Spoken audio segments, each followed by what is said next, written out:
성도 여러분, 안녕하세요. 오늘도 말씀의 은혜로 승리하는 저와 여러분이 되기를 주님의 이름으로 축원드립니다. 우리 계속해서 이제 누가복음의 여행을 떠나고 있습니다. 우리 어제 내용을 잠깐 기억해 볼까요? 우린 이제 누가복음 1장은 80절이나 되는 굉장히 긴 본문입니다. 그래서 우리가 이 누가복음 1장을 세 부분으로 한번 나눠서 이제 우리가 좀 읽어볼 건데, 어제는 우리가 1장의 중반 부분을 함께 나눴습니다. 그래서 첫 번째는 이제 누가가 왜 이 책을 데오빌로라는 사람에게 왜 썼는지를 보여주는 머릿말과, 또 세례 요한이 탄생할 것이다 라고 이 사가랴와 엘리사벳의 가정에 천사가 예언했던 게 첫 번째이었다면, 우리 어제 보았던 우리 1장의 중반절은 우리 26절에서 45절까지 함께 봤잖아요. 그래서 이제 그 가브리엘 천사가 엘리사벳과 가브리엘의 가정에서 나와서 이제 시간이 좀 지나 5개월 후에 마리아라고 하는 나사렛에 살고 있는 여인에게 찾아갑니다. 이게 굉장히 중요해요. 그래서 우리 먼저 이 가브리엘 천사가 마리아에게 네가 처녀이지만 동정녀지만 너의 몸에 예수님이 성령을 통하여 잉태될 것이다 라고 하는 탄생 예고를 받는 장면을 보게 됩니다.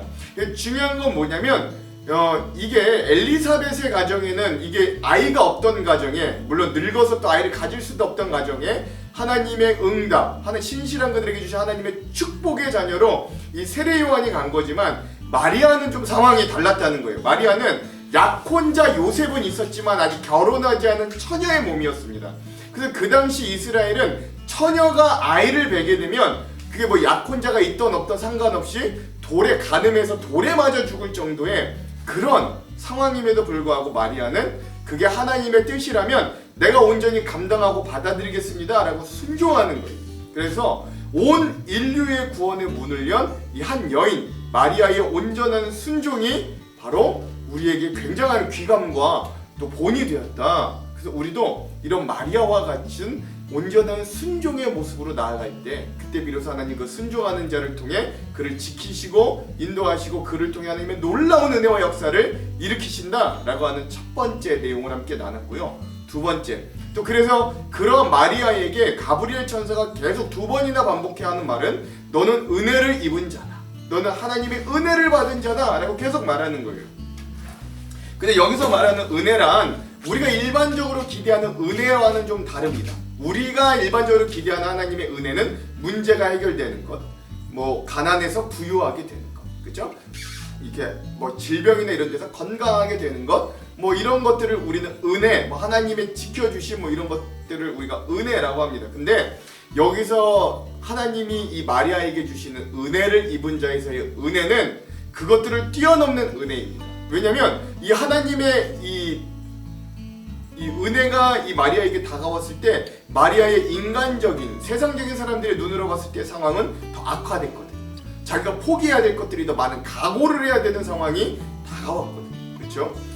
돌에 맞아 죽을 위험도 있고, 또 처녀인 자기가 임신을 했으므로 약혼자에게 파혼을 당할 위험도 있고, 사람들에게 손가락질과 지탄을 받을 그런 인생에 처할 수도 있지만, 그 모든 어려움과 인생에 다가오는 고난과 상황을 모두 주님을 의지하고 동행함으로 이겨낼 수 있는 힘과 은혜를 얻게 되었다. 그래서 그런 은혜를 12제자도 결국 받게 되어 그들이 순교함으로도 예수 그리스도를 전파하게 돼요. 바울도 마찬가지예요. 오늘 우리가 이렇게 믿기까지 우리를 위해 순교했던 수많은 순교자들과 기독교 2000년의 역사 가운데 그런 은혜를 얻음으로 놀라운 은혜와 역사를 보여줬던 수많은 믿음의 사람들이 그런 진짜 은혜 가운데 섰을 때 수많은 사람들이 그 은혜의 모습을 보고 하나님께로 돌아오더라. 사람이 변화되더라. 그러므로 오늘 우리의 은혜, 우리가 사모하는 은혜는 또 어떤 은혜인가 한번 되돌아보는 시간이 되자 이게 두 번째 내용이었습니다. 마지막 세 번째는 그렇게 천사에게서 이 예수님을 잉태할 소식을 들은 마리아는 그의 먼 친척인 엘리사벳도 나이가 많아 아이를 가질 수 없으나 하나님이 그에게도 아들을 주셔서 이미 6개월, 임신 6개월이 됐다는 소식을 알려주자 그 소식을 확인하기 위해 한 100km 떨어져 있는 이 헤브론까지, 나사렛에서 헤브론까지 마리아가 긴 여행을 통해 엘리사벳의 집에 방문해요.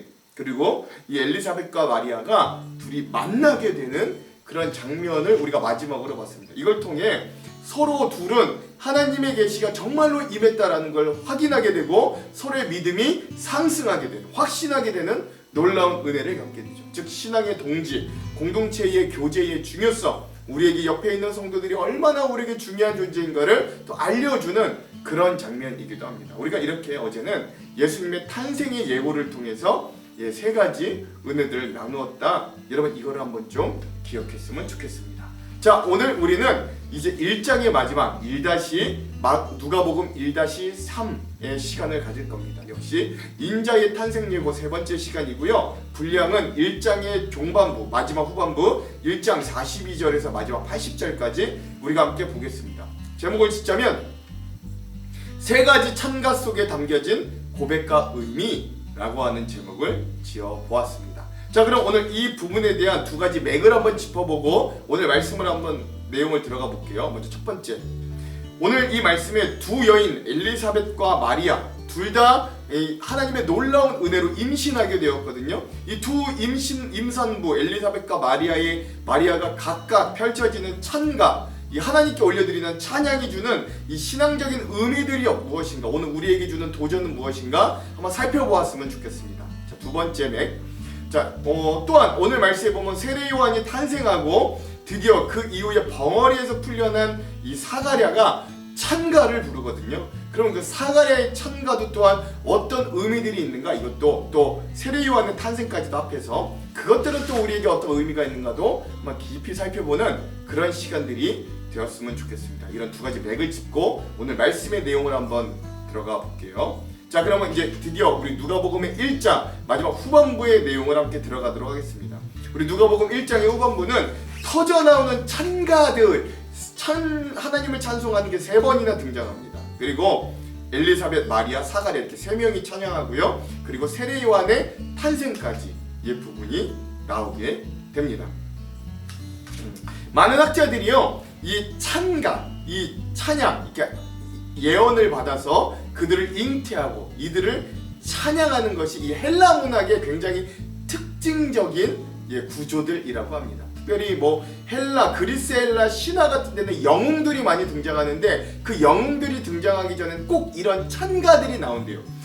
제가 말하는 게 그럼 뭔 소리냐? 그러면 성경이 그런 그리스 헬라 신화 따위에 이렇게 모방해서 그런 형식을 취한 거냐? 이런 말을 하는 게 아니라 누가 선생님은 이 성경을 읽을 헬라 문화에 젖은 사람들에게 알맞은 형식으로 그들이 받아들이기 쉽게 그들이 익숙했던 이 문학의 형식을 통해 예수님이, 세례 요한이 어떻게 나타나고 통하였는가를 알려주더라 라는 것이에요. 자, 그러면 우리가 함께 한번 좀 이제 내용을 한번 살펴봅시다. 먼저 이 마리아를 만난 엘리사벳의 찬가가 등장합니다. 내용은 이래요. 엘리사벳이 성령으로 충만해서 큰 소리로 외쳐 말하였다. 이제 큰 소리로 찬양을 하는 거예요. 자, 두 가지를 찬양하는데 첫 번째, 그가 겸손히 메시아 예수 그리스도를 인정하고 찬양합니다. 그대 마리아는 여자들 가운데 복을 받았고 그대의 태중의 아이도 복을 받았습니다. 내 주님의 어머니께서 내게 오시다니 이것이 어찌된 일입니까? 라고 하면서 이 마리아는 주님의 모친은 또 뱃속에 있는 예수님은 이 엘리사벳이 내 주라고 고백하는 것처럼 겸손히 그 메시아 주님을 인정하고 찬양해요. 그리고 두 번째, 세례 요한의 사역의 방향도 이의 찬양에서 나타납니다. 보십시오. 그대 마리아의 인사말이 내 귀에 들어왔을 때 내 태중의 아이가 기뻐서 뛰놀았습니다. 즉 세례 요한이 기뻐서 태동했다는 거죠. 주님께서 하신 말씀이 이루어질 줄 믿는 여자는 행복합니다 라고 하면서 먼저 이 엘리사벳의 짧지만 강렬한 찬양이 고백됩니다. 자, 그러자 이런 엘리사벳의 찬양을 들은 마리아도 하나님을 답가로 찬양해요. 이게 그 유명한 마리아의 찬가라고 합니다. 자, 내용은 이래요. 그리하여 마리아가 말하였다. 이 마리아도 노래한 거예요. 자, 세 가지 부분을 노래하는데 첫 번째, 비참한 죄인을 보살펴 구원해 주심을 찬양합니다. 내 영혼이 주님을 찬양하며 내 마음이 내 구주 하나님을 좋아함은 그가 이 여종의 비천함을 보살펴 주셨기 때문입니다. 이제부터는 모든 세대가 나를 행복하다 할 것입니다. 힘센 분, 능력 있는 분이 나에게 큰 일을 행하셨기 때문입니다. 그의 이름은 거룩하고 그의 자비하심은 그를 두려워하는, 즉 경외하는 사람들에게 대대로 있을 겁니다. 찬양해요. 두 번째, 그리고 나서 그 자기의 뱃속 안에 있는 메시아의 사역 방향이 어떠한지, 그리고 그 은혜를 입은 자들이 살아가야 될 신앙의 방향은 어떠한지도 찬양합니다. 그는 그 팔로 권능을 행하시고 마음이 교만한 사람들을 흩으셨으니 제왕들을 왕좌에서 끌어내리시고 비천한 사람을 높이셨습니다. 줄인 사람들을 좋은 것으로 배부르게 하시고 부유한 사람들을 빈손으로 떠나보내셨습니다. 이제 역전이 일어나는 거예요. 그렇죠? 즉 메시아의 사역 방향은 높은 곳에 처한 사람들, 스스로 교만한 사람들, 스스로 부유하다고 하나님이 필요 없다는 자들은 낮추시고, 오히려 비천한 사람들, 줄인 사람들, 하나님의 은혜가 필요한 자들에게는 풍부함으로 먹이시고 은혜로 채우시는 놀라운 사역의 방향을 알려주는 거예요. 그리고 나서 마지막 세 번째, 그런 언약의 성취가 됨을 찬양합니다. 그는 자비를 기억하셔서, 하나님은 그 자비를 기억하셔서 자기의 종 이스라엘을 도우셨습니다. 우리 조상들에게 말씀하신 대로 그 자비는 아브라함과 그의 자손에게 영원토록 있을 것입니다 라고 이 마리아가 찬양을 하는 거죠. 그리고 나서 마리아는 이 엘리사벳과 함께 석 달쯤 그 집에 함께 거하다가 자기의 집 나사렛으로 다시 돌아가게 됩니다. 자, 그리고 나서 세례 요한이 탄생해요. 엘리사벳은 해산할 딸이 차서 아들을 낳았다. 이웃 사람들과 친척들은 주님께서 큰 자비를 그에게 베푸셨다는 말을 듣고 그와 함께 기뻐하였다. 아기가 태어난 지 8일째 되는 날에, 8일째 되는 날에 그들은 아기에게 할례를 행하러 와서 그의 아버지의 이름을 따 그를 사가랴라고 하고자 하였다. 즉 이 사가랴의 친지들, 이 형제들이, 친척들이 와서 그 태어난 아기의 이름을 그 아버지의 이름과 똑같은 사가랴로 지으려고 했던 거예요. 그러나 그 아기 어머니인 엘리사벳이 이렇게 말합니다. 안 됩니다. 그의 이름을 요한이라고 해야 합니다 라고 이야기합니다. 그러자 사람들이 이렇게 말합니다. 당신의 친척 가운데는 아무도 이런 이름을 가진 사람이 없습니다. 그러자 그들은 그의 아버지에게 아기의 이름을 무엇으로 하려는지 손짓으로 물어봤어요. 아직 말을 못하니까.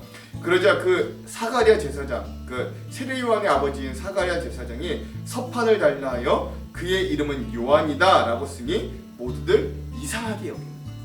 이 가문의 전통이 어긋나는데 왜 굳이 이렇게 생소한 이름, 우리 가문의 생소한 요한이라는 이름을 쓸까? 사람들은 의아했다는 거예요. 근데 우리는 알죠. 이 가브리엘 천사가 사가랴와 엘리사벳에게 그 이름을 요한이라고 하라고 했기 때문에 거기에 순종하는 겁니다.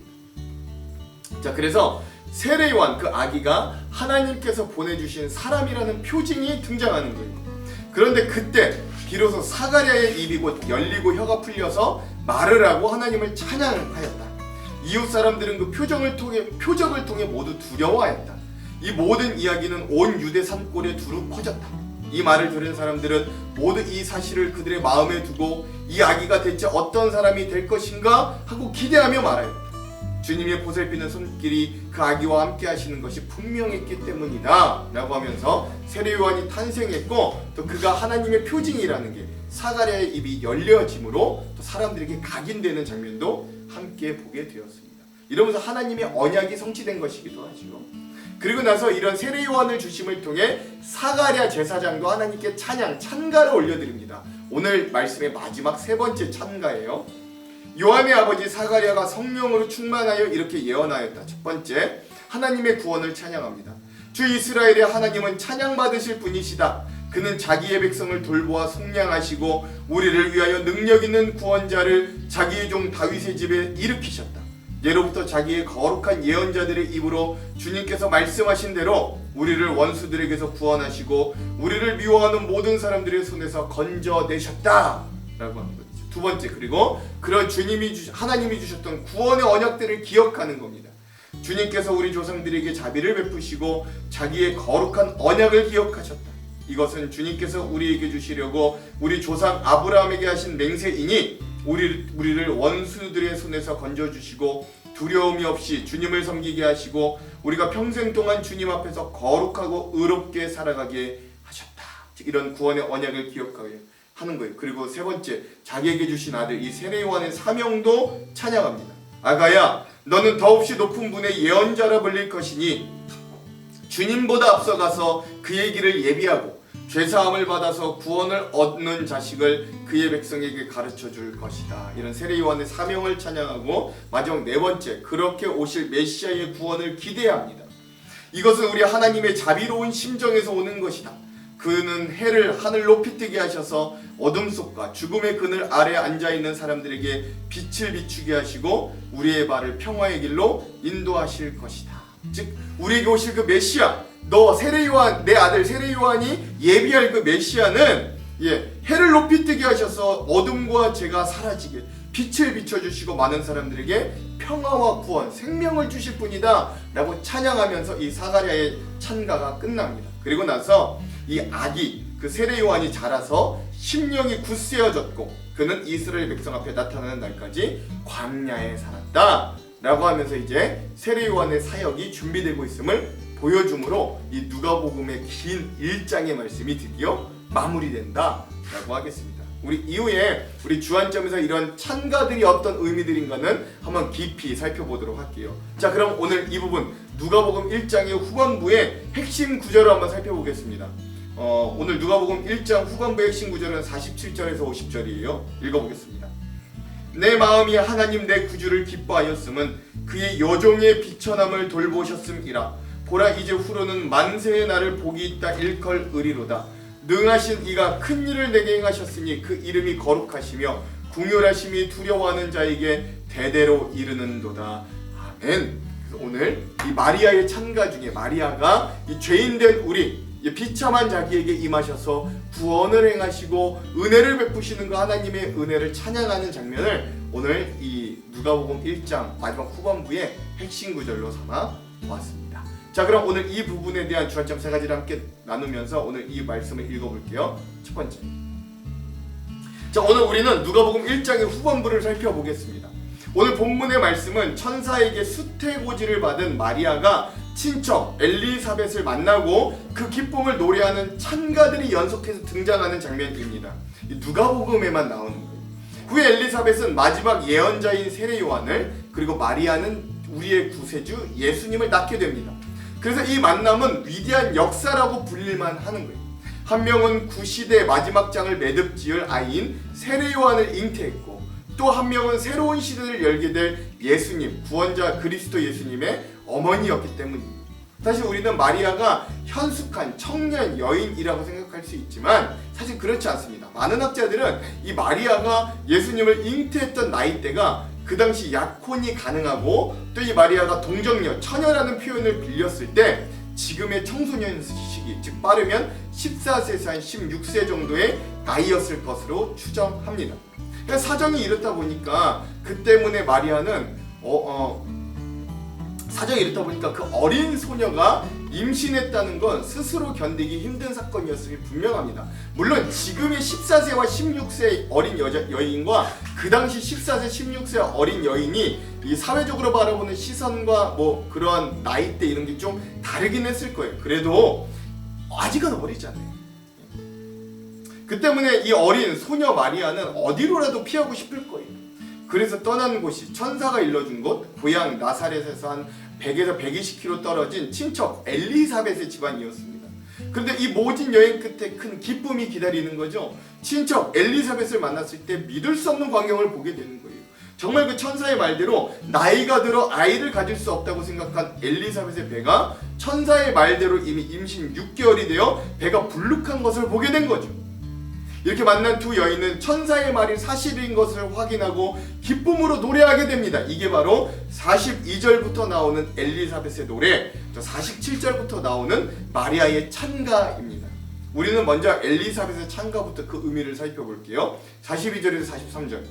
큰 소리로 불러 이르되 여자 중에 내가 복이 있으며 내 태중에 아이도 복이 있도다. 내 주의 어머니가 내게 나아오니 이 어찌된 일인가. 아멘. 여러분 상식적으로 생각해 보십시오. 마리아는 자신의 친척 엘리사벳이 임신 중에 있다는 걸 천사에게 들어 미리 알고 먼 길을 달려갔는데, 자신의 집을 갑작스럽게 방문한 마리아가 임신했다는 걸 엘리사벳은 모르고 있는 게 원래 맞는 상식적인 일이에요. 그러나 놀랍게도 엘리사벳은 자신의 집에 방문한 마리아를 보자마자 그 태중의 아이에게 복이 있다며 선포를 합니다. 즉 이것이 엘리사벳이 성령의 충만한 증거가 되는 거예요.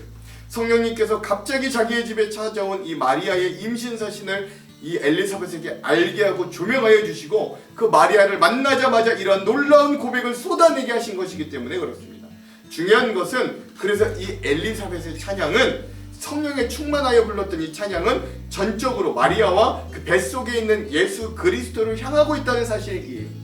또한 소녀였던 마리아에게 머리가 하얗게 된 이 노여사 엘리사벳은 자기보다 한참이나 어린 마리아를 보며 주의 모친이다 라고 고백하며 겸손하고 순전하게 하나님께서 마리아에게 주신 축복과 은혜를 인정하고 높여드립니다. 물론 여기서 높이는 게 마리아 자체를 높였다기보다는 그 뱃속에 잉태된 메시아 즉 예수 그리스도에 대한 찬양의 의미가 더 큰 거예요. 그러므로 성령의 충만함을 입은 엘리사벳의 이 찬양을 통해 예수님께서 메시아로 우리에게 오셨음을 우리에게 능히 알려주는 장면이기도 하죠. 특별히 엘리사벳의 찬가에는 또 하나의 메시지가 담겨 있는데 그게 바로 세례 요한의 사역에 대한 암시가 담겨져 있습니다. 그게 44절에서 45절이에요. 보라, 내 문안하는 소리가 내 귀에 들릴 때에 아이가 내 복중에서 기쁨으로 뛰놀았도다. 주께서 하신 말씀이 반드시 이루어지리라고 믿는 그 여자에게 복이 있도다. 아멘. 이 두 잉태한 어머니의 만남과 함께 뱃속의 두 아이 세례요한과 예수님도 만나게 되는 거예요. 근데 이 놀라운 만남에서 잉태되었던 세례요한은 태중에 계신 예수님을 맞이합니다. 놀라운 건 예수님을 만난 태중의 세례요한이 그 어머니의 뱃속에서 기뻐하며 뛰놀았다라는 것이죠. 이런 모습에는 미래의 세례요한의 사역이 예수님을 사역이 어떤 방향으로 흘러갈지에 대해서도 우리에게 예고를 해준다는 거예요. 이처럼 세례요한이 예수님을 기뻐한 건 그가 태어나고 시작되는 그의 사역에서도 일관되게 나타나더라. 그러므로 오늘 이러한 엘리사벳의 찬가는 우리들에게 신앙인들이 어떠한 자세와 어떠한 마음으로 주님을 영접해야 하는지 그 길을 어떻게 예비해야 되는지를 알려주는 장면입니다.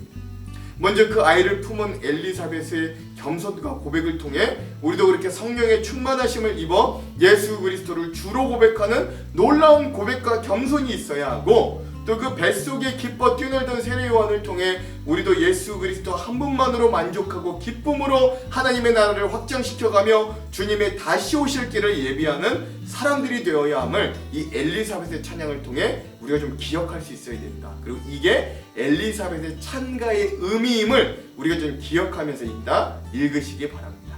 두 번째, 우리는 두 번째로 마리아의 찬양을 살펴보려고 합니다. 46절에서 56절까지 나오는 이 마리아의 찬가 굉장히 긴데 이 찬가는 아주 유명한 내용이고 또 요한 바흐라고 하는 음악가는 이 내용으로 마그니피켓라고 하는 이름으로 아름다운 음악을 만들기도 했어요. 그만큼 이 마리아의 찬가는 수많은 사람들에게 영감이 되기도 한 찬양입니다. 먼저 이 찬가는 크게 두 부분으로 나뉘어질 수 있는데요. 가장 첫 번째 부분은 46절에서 50절입니다. 이것은 비참한 죄인에게 임한 하나님의 은혜를 감사하는 부분이에요. 제가 한번 읽어볼게요. 마리아가 이르되 내 영혼이 주를 찬양하며 내 마음이 하나님 내 구주를 기뻐하였음은 그의 여종의 비천함을 돌보셨음이라. 보라, 이제 후로는 만세의 나를 복이 있다 일컬으리로다. 능하신 이가 큰 일을 내게 행하셨으니 그 이름이 거룩하시며 국률하심이 두려워하는 자에게 대대로 이르는도다. 아멘. 그렇습니다. 마리아는 천사 가브리엘의 계시를 받고 자기의 비천함을 돌보시는 하나님의 은혜, 자기의 삶을 가치 있게 만드시는 은혜, 비록 이 일로 인해 내 처녀성이 무너지고 내 결혼과 장래가 무너질 수 있고 그동안 모든 인간관계가 깨지고 모함을 받고 누명을 쓴다고 해도 이렇게 하나님으로부터 내가 택함을 받아 너무도 의미 있는 인생을 살게 되었다는 게 너무 감사하고 놀라워 하나님께 찬양을 드립니다. 그러므로 이 모든 하나님의 은혜의 근원은 바로 하나님께서 그의 여종의 비천함을 돌보셨기 때문이다 라고 고백하는 겁니다. 이 고백은 마리아 자신의 심령 깊숙이 나오는 마음의 고백이자 또한 오늘 우리 죄인들이 하나님의 은혜 앞에 고백하는 놀라운 신앙 고백의 대표가 되기도 합니다. 하나님은 이 마리아라는 여종이 비천하기 때문에 돌봐주셨어요. 즉 마리아의 비천함이 하나님이 은혜가 임할 이유가 되었다라는 것입니다. 즉 하나님께서는 죄로 인해 그 형상이 깨어지고 일그러지는 것을 보시고 우리 죄인들을 긍휼히 여기셨습니다. 그래서 하나님은 죄에 빠져 신음하는 우리 인간, 죄인들을 구원하시기 위해 이 땅에 친히 오셨습니다. 또한 우리 인간이 비천함에도 하나님은 그런 우리를 구원하심으로 존귀하게 만들어 주시는 거예요. 즉 이 말은 하나님의 은혜는 우리 인간의 비천함을 넘어설 만큼 위대하다라는 뜻이기도 합니다.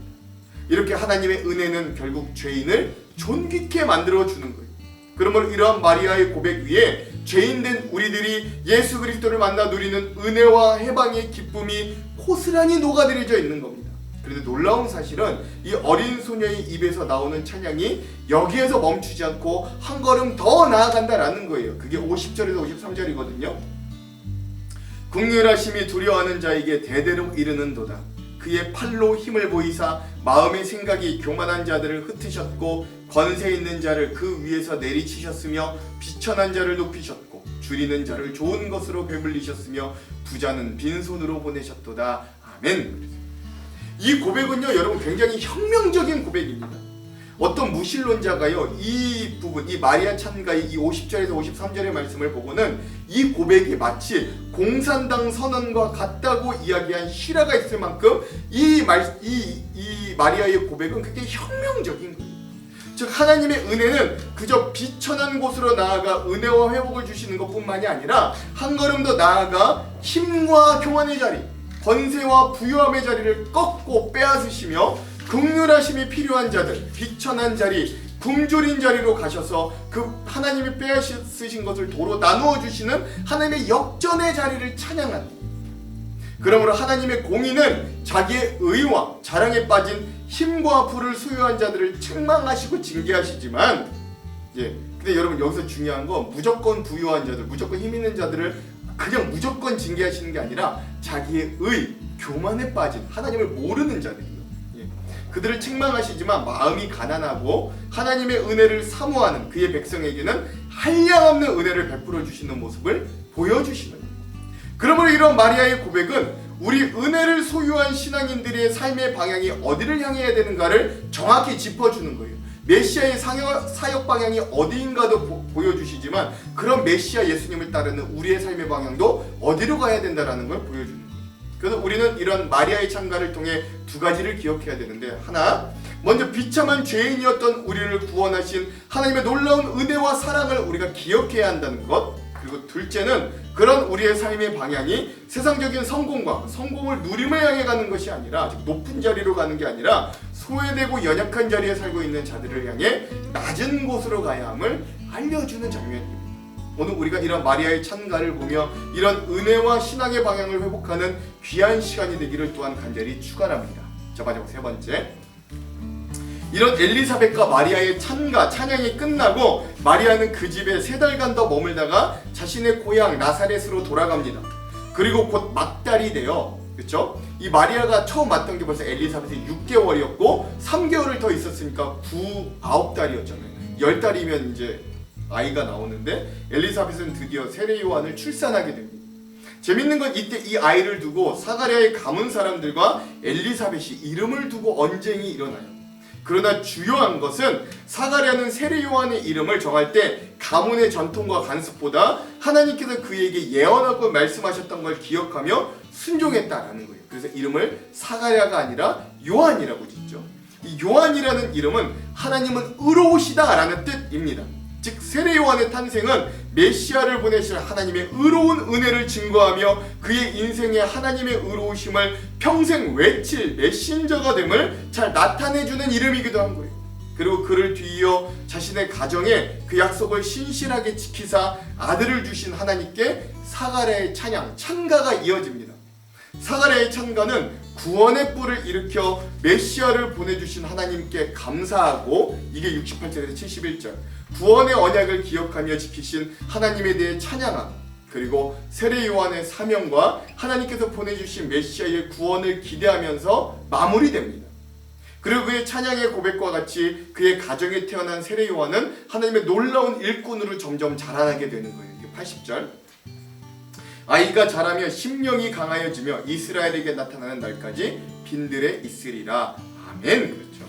이렇게 세례 요한은 그가 태어난 가정에게는 소망과 기쁨을 주었고 그의 민족에게는 영적인 각성과 회개의 신앙을 갖게 하였고 또 온 인류에게는 메시아의 오실 길을 예비한 은혜의 심부름꾼이 되었습니다.